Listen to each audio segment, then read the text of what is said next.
Are you in the market for an anti-fatigue mat and currently looking at all the options available out there? Finding the just right anti-fatigue mat for you can be a bit overwhelming. So today I'll go over the steps for choosing the best anti-fatigue mat for you. The first option to consider is the material. So oftentimes I see rubber mats or foam mats.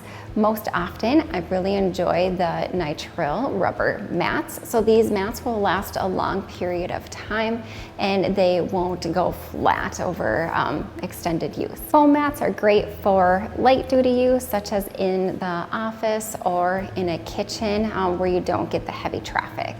If you are working in a wet or oily surface environment, definitely opt for your nitrile mat. The second item to keep in mind is the thickness of the anti-fatigue mat. Most often mats are a 1/4 inch, sometimes all the way up to 1 inch. So a 1 inch thick mat can be a bit cumbersome, and even people stepping onto the mat may feel like they are tripping over the edge of it. However, if it's too thin, sometimes the 1/4 inch mat feels like people are standing on the floor itself and may not provide enough cushion. So depending on the work area that you are looking at, the thickness of the mat does play a role. When you're looking at the thickness of the mat, also be sure to consider the firmness of the mat. So sometimes a mat that is too soft or squishy, so to say, may challenge our bodies too much to remain in that balanced upright position, and it may feel like your ankles just aren't on a stable surface. On the other hand, a mat that is too firm may feel like it's not providing enough cushion and support. If you are currently using anti-fatigue mats and you feel like the current mats aren't providing enough cushion, one thing I see when I do ergonomic assessments from time to time is stacked mats. Definitely avoid doing this. This is a good sign that a new anti-fatigue mat is needed for that work area. The size and shape of your mat is also very important. So let's say you're standing at a workstation and usually people's toes go underneath the table. You also want your mat to go underneath the table. That way you get the good support from heel to toe no matter where you're standing at that workstation.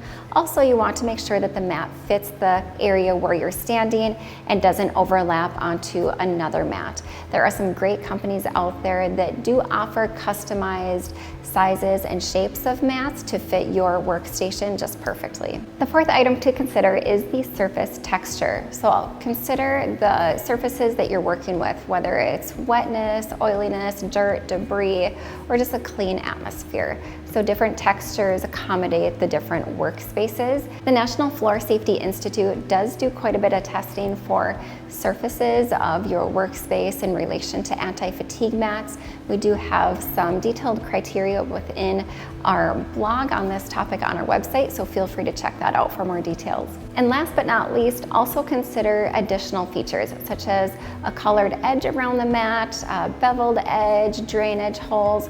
All of those things can add to the enhancement of your anti-fatigue mat to fit your work area just like you would like it. And as always, be sure to review the warranty and the fine print, so in the long run you're getting the product that will last as long as you expect it to.